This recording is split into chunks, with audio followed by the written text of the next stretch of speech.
Welcome to the Property Legends series brought to you by Quoin Online and the Urban Real Estate Research Unit at UCT. In this particular episode, we have with us Kevin Roman, well known to many of you in the property sector. The interview will be done with Rob McGaffin and myself, Francois Verity.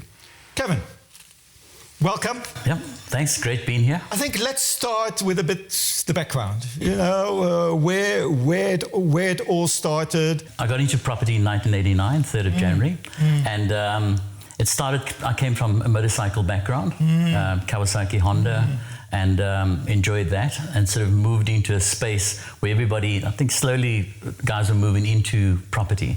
There was guys that went to Brawl, Alan Wallace, for example, the late Alan Wallace. He'd been with Kawasaki for a long time, and that is how I knew him as well. But I came in through Mike Dickey, Sandra Dickey. Right. They both passed on now, and they approached me to be the management accountant for Faber Holland. I went in and found out by the 10th of February that they were being defrauded by the accountant. Because of the way cash was dealt with on the ground, payments to the caretakers at the 26 blocks of flats we looked after initially. By the end of that year, they'd offered me a 10% stake in the company, property management, because they'd lost quite a lot of business to other entities, and were looking to build that up again, because they were really a strong broking firm. So I took that on. Everything was very sort of physical payments happening, and obviously contact with the tenants at night. They get home after 6 or so, and all the trouble starts. The cupboard is broken, doors fallen off, pipes burst, or something like that. So I was very alert over that period, but also went out to help with the inspections, so I could understand what our guys were going through when they were looking at things. And quite an amazing sort of experience, because guys painted things black, and you know, as they left, they cut off the wire to take the bulb with them, and things like that, you know, sort of thing. So it was quite an experience. And then, but I went in as a management accountant, and then sort of moved on to property itself. Right. And it was interesting. The blocks of flats grew into commercial, bit of retail as well. East River, quite around Cape Town mostly. And it was quite interesting. Had owners from Southwest Africa, German owners, and they interacting over the phone. When they physically saw me, you know, the time of apartheid, they say, "Hey, we're not going to have this black guy looking after our stuff." You know? But anyway, so it was a good learning side of it, and I got into the detail of property, and I quite enjoyed it. I quite enjoyed that digging into and understanding what sort of lay under the income stream, you know, sort of thing. So that was my starting point, and it's now 32 years on. Kevin, it sounds from what you've just described that it was a lot more sort of hands-on then. Yeah. A lot of more interface with the tenants, paper-based interaction with the tenants all the time, etc., etc. Two things. Do you think, one, you having to be engaged at that level has helped you? We've obviously moving to a much more sort of online, remote way, but do you think you've got a much better understanding of the properties and the tenants as a result of that?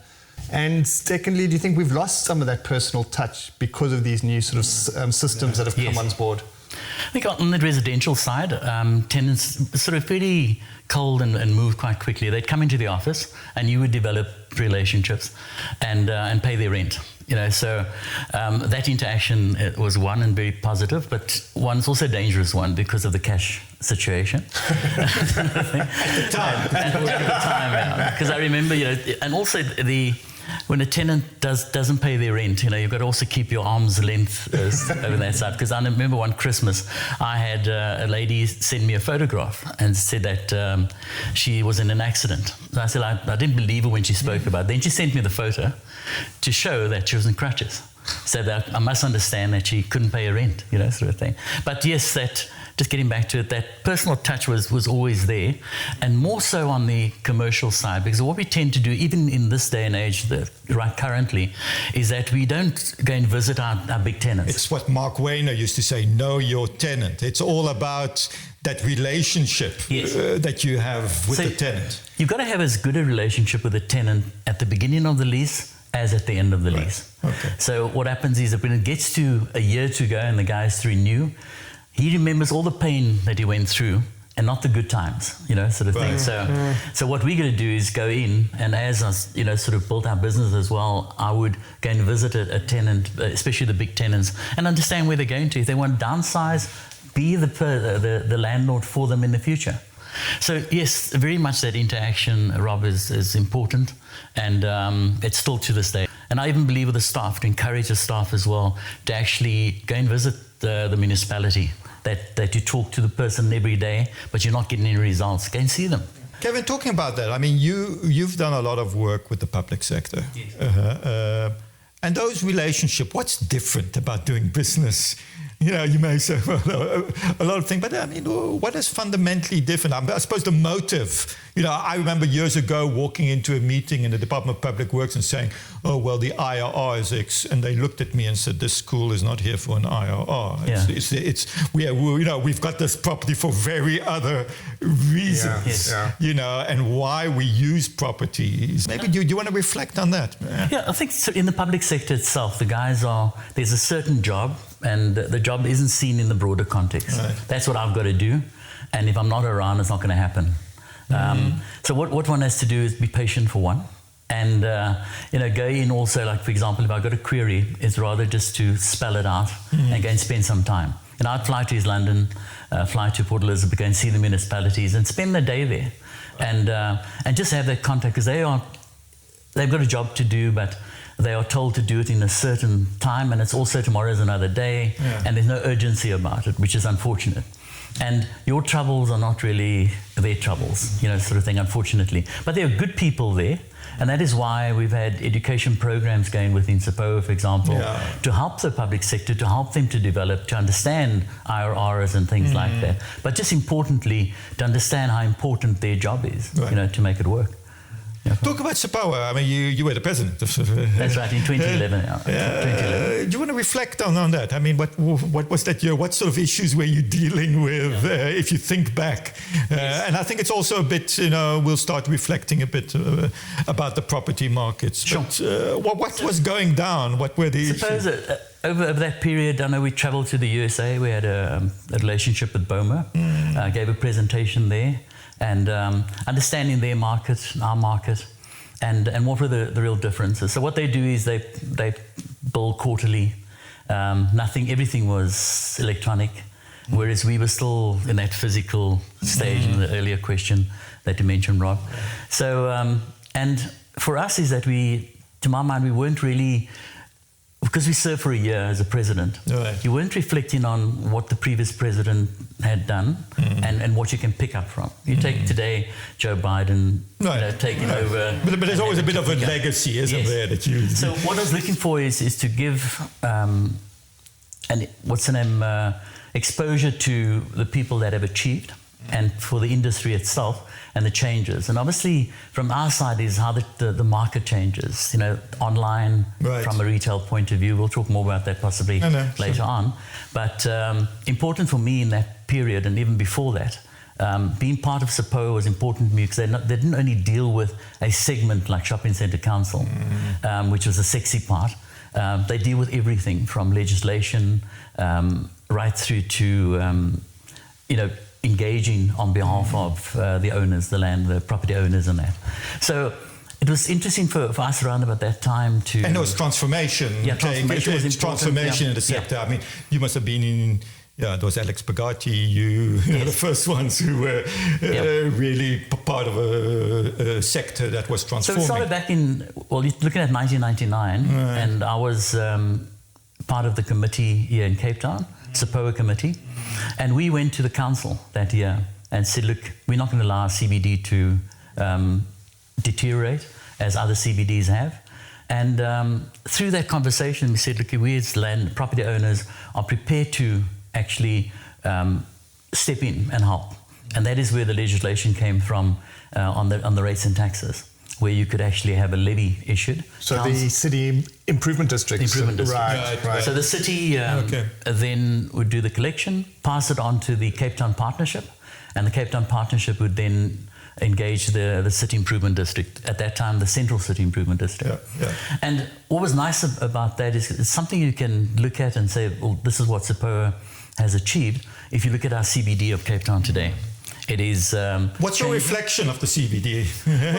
From my side is that I was actually quite proud of the CBD. You know, we had bobbies on the beat, we had maintenance units that would go through. And just going back to looking at 1999, coming forward, 2009 was a rough period where there were lots of B-grade office space going empty. You saw the likes of Board of Executives and Cape of Good Hope Bank merging with Nedbank. And moving to the VNA. Moving to the VNA. So you had all of this, and then of course we had the Irish come in, and that was through the Cape Town Partnership. At a macro level. Sean Johnson, the late Sean Johnson, had introduced us to them, and we saw that conversion of properties. And that sort of slowed down. We started, but what you're seeing in the CBD today on new builds, you're seeing conversions. You're still seeing a lot happening on the periphery, and the energy of the success of the CBD has actually spread out into your Woodstock areas, Salt River areas, etc. On the other way to Greenpoint and that. And as it went up to the top to Oranjezicht and the like, improvement districts there, because the petty crime was now staying in the city. But the office market has been depressed for a long time. Okay, so that conversion is invited. It's almost reimagining property and saying, you know, what else can I do with this property? Does it have to be offices? Can it be shared space? And have a look at the streetscapes. Streetscapes are always closed down. It wasn't opened up from a retail point of view. The city started enforcing that and started saying, hey guys, even nationally, is to look at the streetscapes, how you can open it, how can you make it even more interactive, how can you make two buildings talk to each other in between, by creating nice sort of relaxing space, retail space, etc. So, and that's what we're starting to see. And COVID has had a negative effect, but you've seen the conversions. It's happened at the old Saf Marine House on Rubik Street. That's already happened. You've seen the last Nedbank building next to Burger King happening. And on the upper cliff, there's a lot happening. Correct, there's lots happening as well. And that streetscape story, I mean, I know with the city's post-COVID recovery thing, I mean, one of the things is to use that streetscape a lot more now, because you actually want people outside and not inside, so it's actually working. But Francois, maybe just to circle back a little bit more back to the SAPOA conversation. Do you think the role of SAPOA has changed over the years because the players have changed slightly? I mean, if you think back to the 80s, 90s, you had your big sort of your funds, your institutions, your pension funds, etc., were your dominant players. Now you're moving across more to your REITs, etc., etc. Has it, as an organization, do you think it has changed and its role has changed? It has changed, definitely, but it remains relevant, in my opinion. So it's advocacy, opening up those doors. You know, Neil Gopal, as a CEO, can get you to any of the ministers if need be. And there's interaction because government realizes the importance of organizations like SAPOA. You've had, obviously you have the REITs and you have a REIT association, but you've had Estienne being the president of SAPOA. So there's an interaction and there's synergy between the parties. And there's a bit of fragmentation. I mean, we've got the shopping centre guys who went down a particular route. But anyway, I think that's. But you'll see that sort of being born out of, but specialising to, which nothing wrong with that. Shopping Centre Council does good work, and in all of that, it's more education coming through in the absence of that at that time of degrees in property management or the like, you know, as well. Kevin, you want to reflect a bit over what you've seen change in the property markets? I think we've discussed some of those already over the last years, and I can think of maybe decentralization. I can think of, you know, I mean, this property market, and I think, Rob, you've made the point. I mean, I certainly remember the 90s at the cocktail parties, you were talking to the pension funds. I think that all of that has changed a bit. Yeah, a lot of those organizations or that investment went from direct properties to indirect. So that is where the listed sector, the PLS, your property loan stocks, and you also had then the move into the REIT, which made it more tax efficient, and obviously a better option for the REIT itself. Now, as we've gone through COVID, probably beneficial, you know, having that, but obviously a struggle in terms of your loan to values, etc. as well. But as far as the property industry has gone, is that a nice sort of the view of the retail. If you look at the old corner shop or the bubby shop that existed, and suddenly they're displaced in a way by 7-Eleven coming about, and then 8 till 8. Today you're seeing retail on the forecourt, 24-hour quality retail, because it's Pick and Pay, it's Woolworths, it's, all of the brands are there, Spas even out there, Food Lovers with Caltex, etc. So are you saying that we've got the modern version of the old cafe? If I can That's correct, yeah. That we've almost gone in a circle. Yes. So you're getting your fresh bread, your milk. You can get it there. It comes early morning. You can be there at 6, 7 o'clock, and it could be available. So you've seen that one transition. We've seen a strong move away from high street shopping, where where we were living, we'd go down to Salt River and buy and shop on the main road. That has disappeared. Your old Hanover Street in the District 6, the CBD of Cape Town itself. You take in the old post office building, and Oka Bazaar is in the basement, and then of course your multi-story, and then you had your Garlics and Studifits lasted, but still stayed in that old mold and didn't evolve. Which is problematic. But so you've seen that evolution from the multi-story department store to shopping centres, and the split there. Do you think we'll circle back more to that with COVID and this notion that sort of people are like, working from home? Yes. Decentralization of nodes happening, et cetera, that we're going to see more of that sort of community-based retail happening again? I think at the neighborhood, by rights, we shouldn't be building big shopping centers. We don't have the population for it. We've got 60 million people. How many of them are shoppers? As it is, I think about 20% of us pay tax. So you can understand disposable income is important. But in the decentralized areas, remember the old townships, now suburbs of the areas are doing well because the disposable income, everybody stays at home much longer, and you're seeing more disposable cash coming out of that. And not everybody leaves the area. And that's important for those areas to flourish, is that people don't leave. So we've seen performance in the decentralized areas or suburbs as coming through stronger than your fancy the bigger shopping centers, for example. In fact, I was reading an article this week about it where they were saying in the US they're starting to see the growth again of out-of-mall stores. In other words, standalone. Yes. Which you often see in the US. As you drive out of town, you see a standalone McDonald's and a standalone JP Penney. They're not in a mall. They're almost stripped down the road, where you walk into the store, you buy your stuff, you're parked in front of it, and you walk out, rather than this destination that would. But Francois, so you see, and just picking up your point again, is that you've got Pick and Pay Nickel Way. Right. It's all about Pick and Pay. You've got out in Somerset West, the Woolworths that have now sort of moved from food and the combination of the two to a supermarket. That's standalone. Yeah, standalone. So you will have that, your neighborhood stuff that you can get to quickly, get in, get out. Yeah. But you also need the shopping centre because of the overall engagement. But you've got to entertain all of the family, the children, technology, games, rather than just jumping castle type of approach. You've got to also be relevant and current. So, somebody asked me, how long, what is the age of a shopping centre? I said, well, as long as it remains relevant. So what is that relevance? It's a location. Right. It's attracting the right people.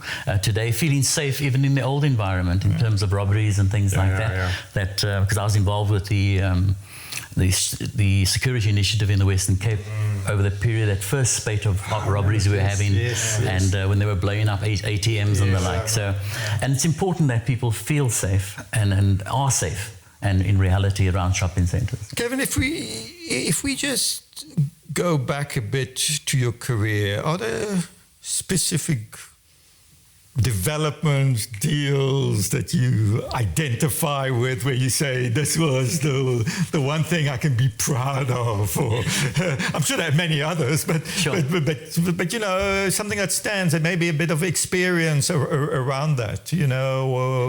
What you did, would it have? Well, there were three that standing out. I did mention the Cape Town Partnership, where I became president in 2009. I was deputy all along, and seen what we achieved in that area. And, that sort of urban management more than anything else. The other one was when I moved in 1993 from Farber Holland to Intersite. Right. And Intersite was an opportunity where it had freshly started. It had been a split between Transnet Properties and Spoornet Properties. And so the Metro Rail business was really the business of Intersite. I remember that. So I had 144 stations in the Western Cape. And the first thing I did was go across to the Metro manager, Andre Harrison, and say to him, how can hi Andre, I'm Kevin, how can I help you get bums on seats? So, and then the rest of it is how do I give him a free station? Because a station is just a ticket office and a barrier. And how can we actually do Get the developments? experience. And that's when we started off with the engagement with private sector, the Harris brothers. So on the M5, you'll see there's a two-phase development, which was an electrical running school. So we utilize that land, and the significance of those, and which is quite great, is that we had to pay for the rates and taxes. We had to clear the vacant land. We had to secure the vacant land to prevent it from land invasion. Suddenly you've got a development there. You do it over 45 years, and the development then reverts to the state, the South African Rail Commuter Corporation at that time, today Prasa, and you can hire it, the developers could hire it in its new state. So we had a few of those. We had Robbie in them. We did quite a big residential development in Retreat. We had other guys like Azrin Properties, did quite a few. So if you look around the Western Cape at the moment, Malta Park, there's a development there, an office development. Used to be railway cottages. And we were able to do that also on a long-term lease. The only time we sold the land was for residential purposes. So that took me into development facilitation. Right. I did a lot of stations at the time, like Salt River stations, where there was no commercial opportunity. We just revamped it. Right. And we had these electrical running schools where at Mutual, for example, the trains would come from Philippi or from Philippi area itself, and then you split down runs down to Mitchell's Plain, Captain's Clip, and then the other side it goes to Khayelitsha. So it would come into Mutual, empty out, and the trains would have to come to Cape Town as a terminal and then push back again. So we arranged and built a terminal facility for them, a turnaround facility where the train comes in, turns the bogies and that, and off they go back again.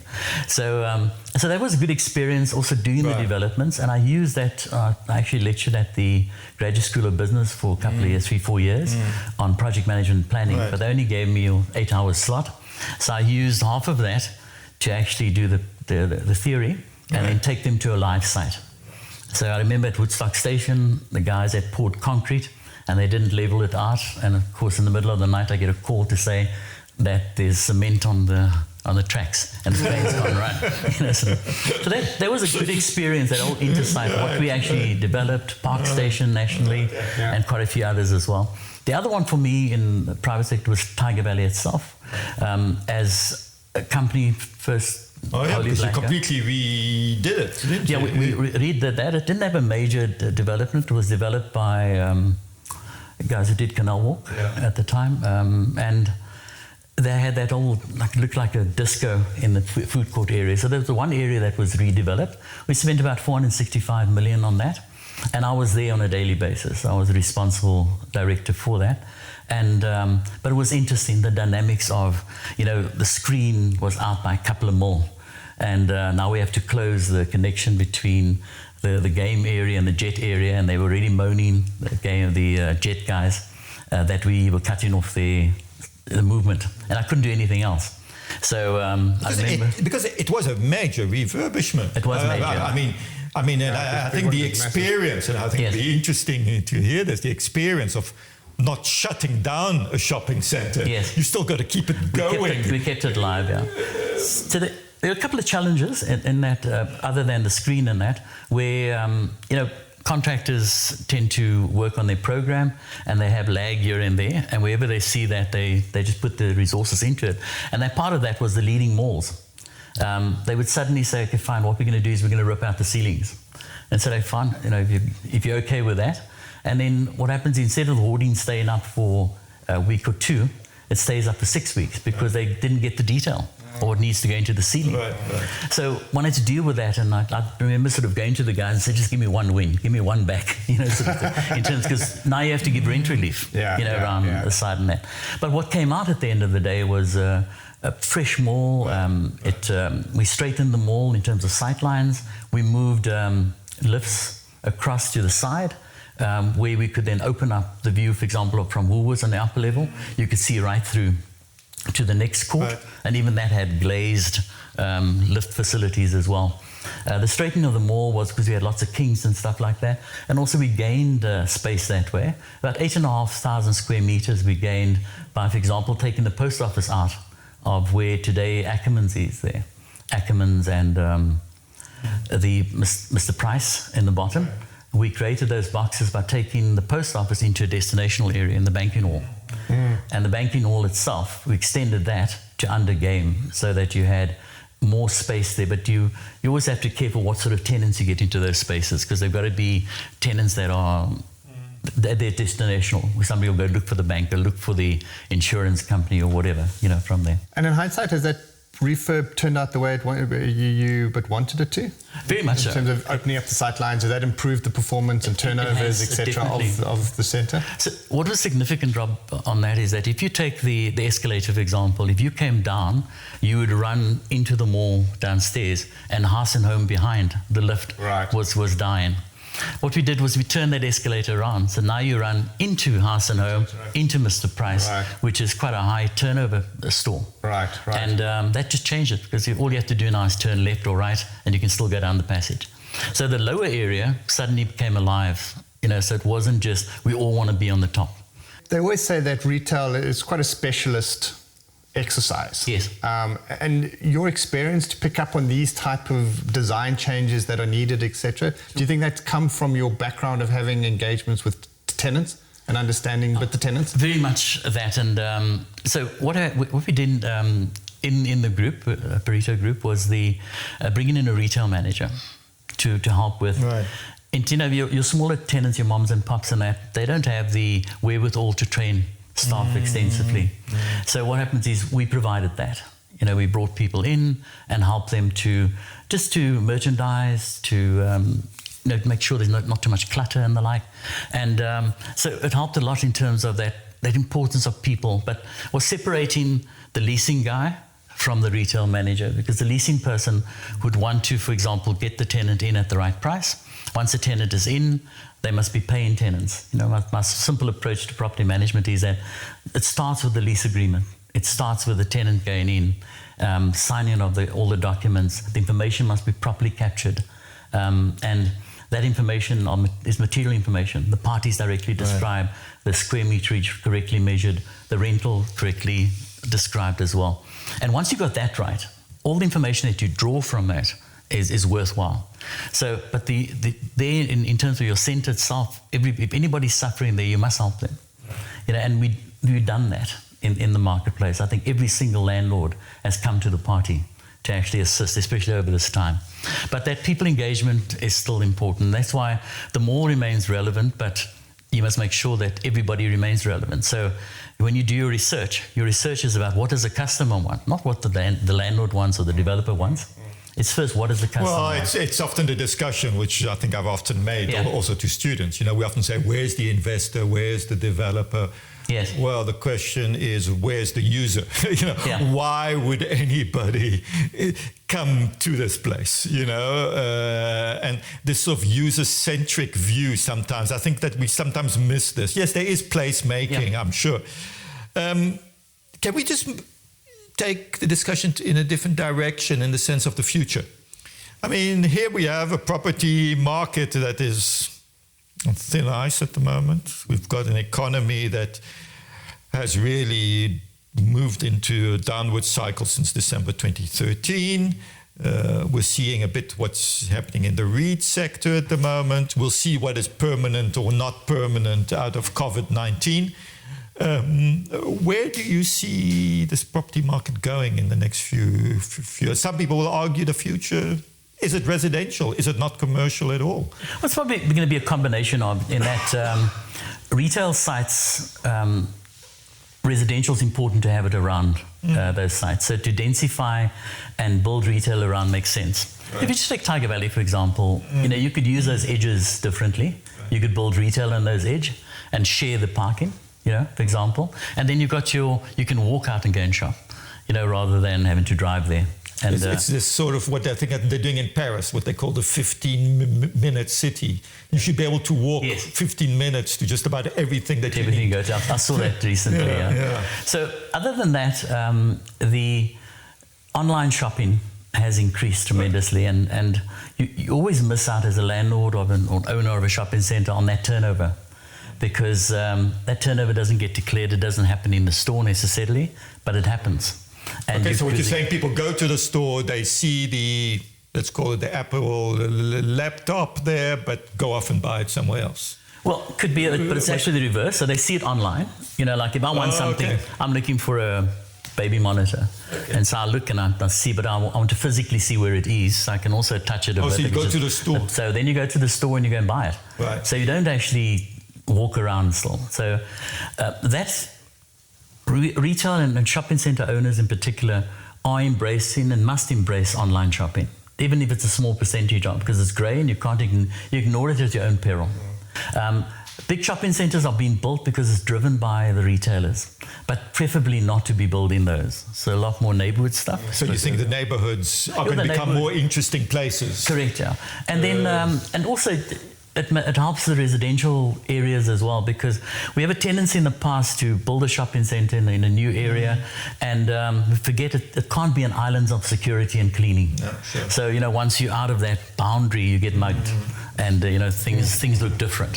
So from that point of view, that would be improved as well. Also, what happens on the site, you see, you know, you've got your take-a-lot collection points. You could have your own situation and say, look, we have 400 tenants here.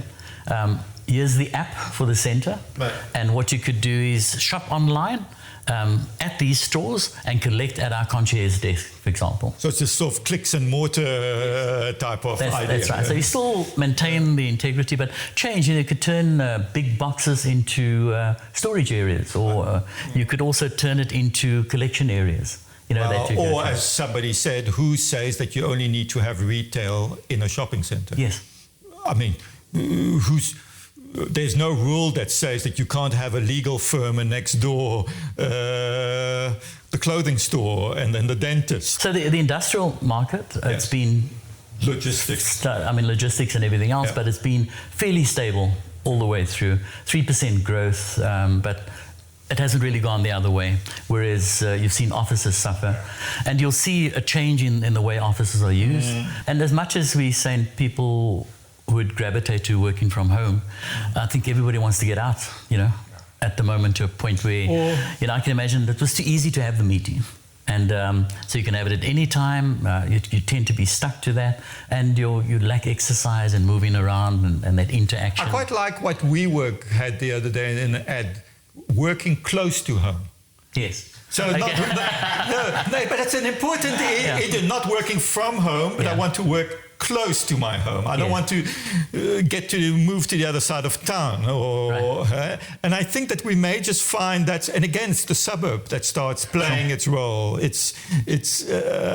I think, and then your views, I mean, there's much talk at the moment. Fortunately, the US is going to go back on the Paris Accord, and we will, there's a lot of work on sustainability at the moment.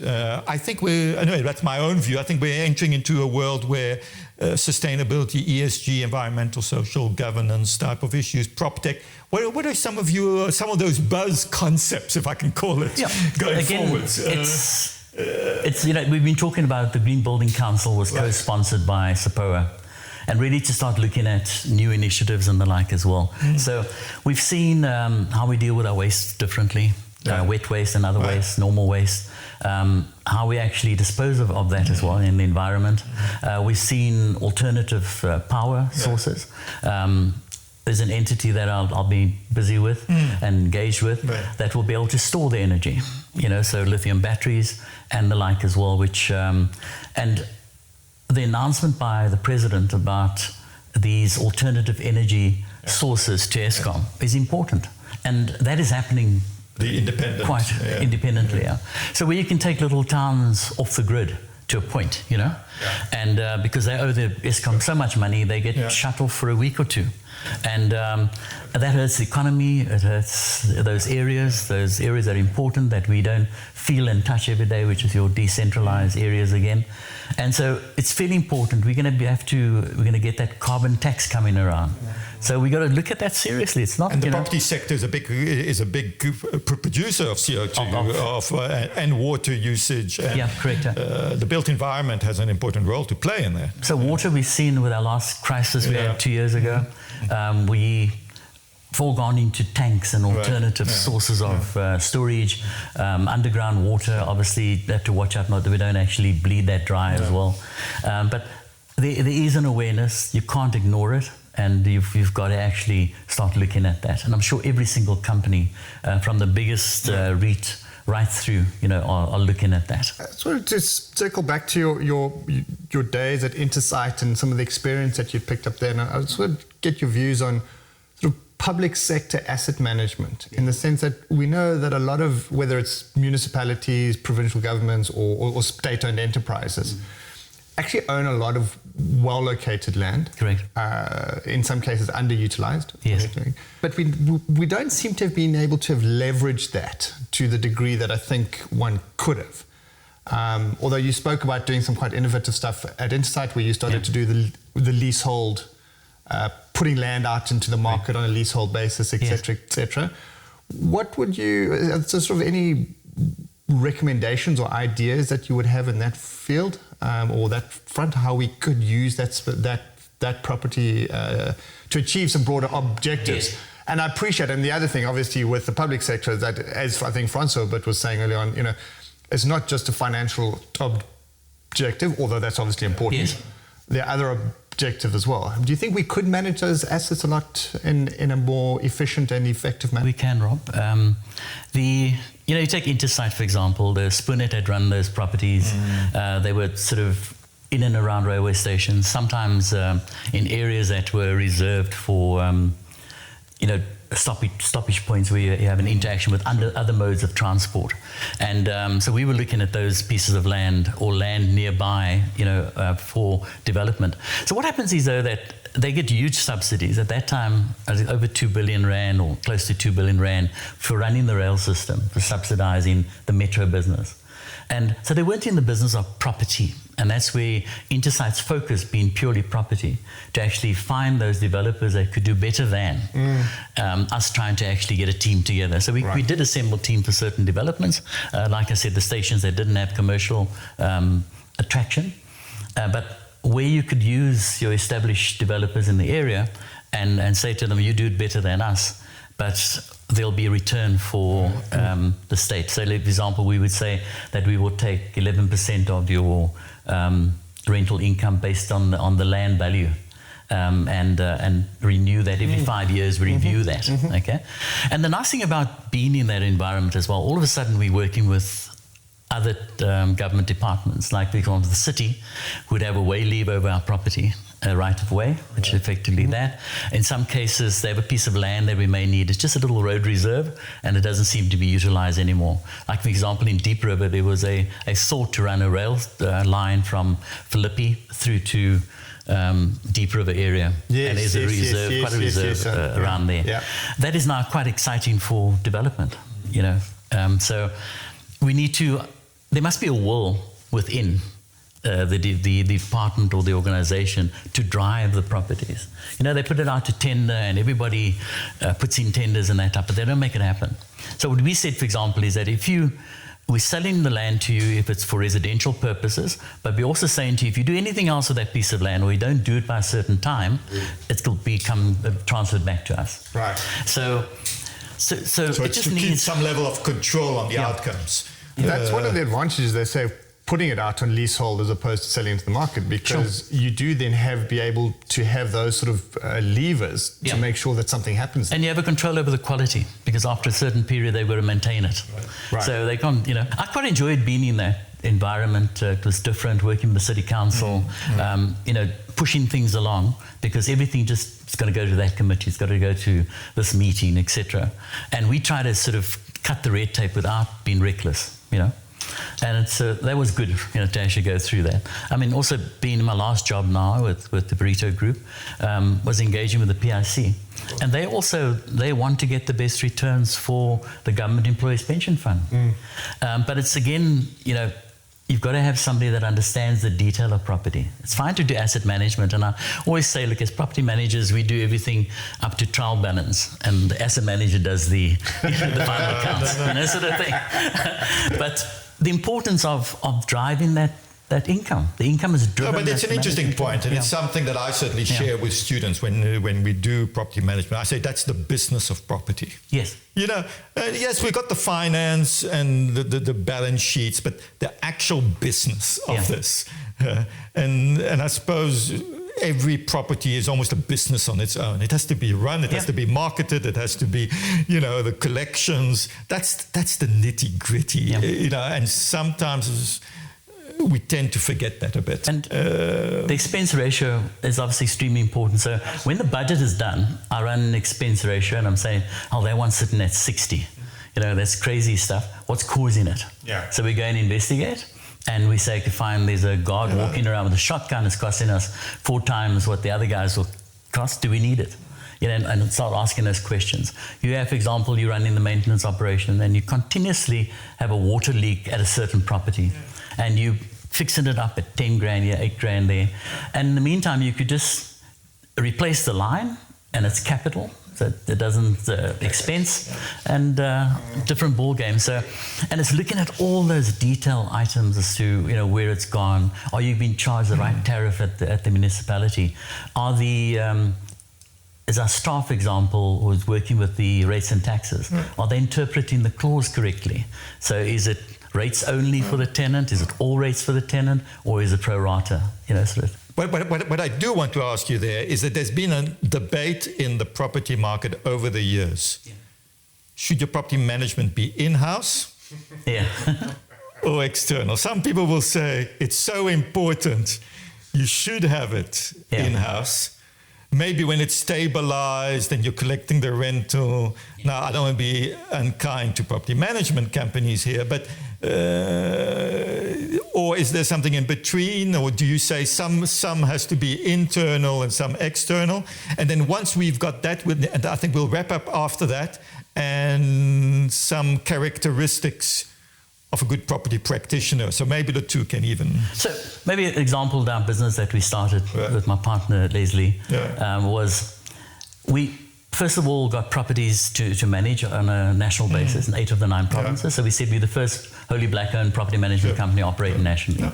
But we also grew from R1 million or 600 million under management to 6 billion after 5 years. And that's properties owned by others, including getting the Tiger Valley Shopping Centre to manage in 2007. And so what happens is we were able, as directors, 2 of us, to go out there and be able to meet with you. Whereas the bigger the property management company becomes, it becomes a segment. One of the portfolio managers will look after you. We could give you that personal service as an external. So we say we're small enough and yet not too big to make you feel like it's in-house. But there is that argument, because as soon as you take it in-house, what are you? Are you an asset manager or a property manager? Are you a developer? Or a property manager. It's what you want to be. I suppose that's what you're going to decide. Asset managers, you may need 5 asset managers, yet you need 200 property managers. And the skills. Staff and the skill set in that, because somebody needs to drive that. So a lot of it's automated at the moment, but we're not there, as far as getting the full automation going. And that will come, without a doubt. And I want to see it happening myself, in different aspects. And then just to wrap up, I mean, what advice would you give to somebody entering the sector? What makes a good property practitioner at the end of the day? To my mind, they should understand lease agreements, which that is where it all starts. And also to understand that if it's not in writing, it's not true.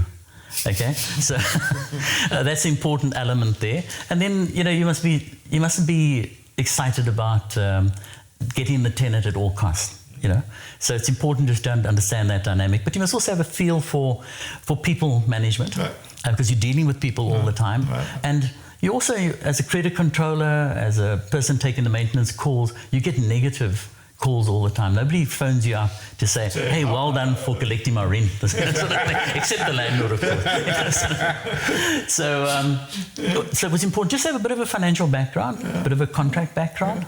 It's important, contracts. I've worked with contracts almost, for 30 years now. And I'm confident that I could deal with any aspect. But the nice thing about it is that you must be willing to learn. Because I think there's an African proverb that says that if you learn, you teach. So, and that's my philosophy, that I'd like to impart as much knowledge as I can, just to help people coming through Over the last sort of 30 years, etc., transformation in the sector. We've seen the property charter come in. We've had new institutions come in, the South African Institute of Black Property Practitioners, etc. Where are we at? Where do we need to go? Yeah, so in the early years when I was just out in the marketplace, we had CYBER, the South African Institute of Black Property Practitioners. Chris Nissen and I had sort of worked with that. I was also their Man of the Year. But that was to try and get black professionals in partnership with established professionals. Okay. But then you realize that they're qualified on their own.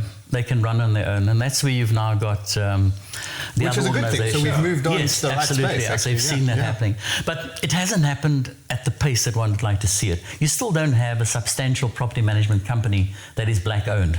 Well, it's always something I queried. I mean, Herman and Roman. Yes. Well, we were on that path. But there are very few who are actually in the service provider. Sure. In the REITs, yes, you've seen it. But in the professional services, I think we're seeing much less of it. But a lot of the REITs have taken theirs in-house, their money management as well. And, the thing is that it's just to give the guys a chance. I mean, we were growing nicely, but the problem is that it's property management. You need to have contracts on an ongoing basis, because if the property's sold, you lose the management. Yeah. So Tiger Valley decides to go in-house, and you lose that income stream. Sure. So that's the danger. So what happens is that we try to then move into an area of ownership by getting the listing gain. But we chose the wrong jockey, and it didn't happen, and it hurt us. But and then it obviously took me in a different direction, where I'm working for the owner with an owner hat on for a change, because pretty much when you're doing property management, it's a servant role. So what can we expect from Kevin Roma in the next 5 years? Well, the next 5 years is the window that I'd like to just still get in, help to teach and impart Very nice. knowledge as far as I can. I help interns. I'm a principal agent. I've started a new company called DK Properties, and that is just to have the vehicle to be able to do all of these things, and maybe a small property management opportunity with ownership, in between. And then I'm also looking at the alternative energy field. That's definitely an opportunity. That's already been taken up by many, but the fact that we can actually store the energy will go a long way. So you can make, and I've got it happening. My meeting after this will be around that as well. Thank you. Okay. Kevin Roman, thank you very much for being with us. I think it got us into an interesting discussion around property management, around, again, the business of properties. And I think that's the nice thing in the series, that we are seeing people in different spheres of the property market. And what I always say to graduates, there's something for you everywhere. I mean, if you want to go into finance, there's something for you. If you want to go into management, there's something to you. So it's a broad. Thank you very much for taking the time.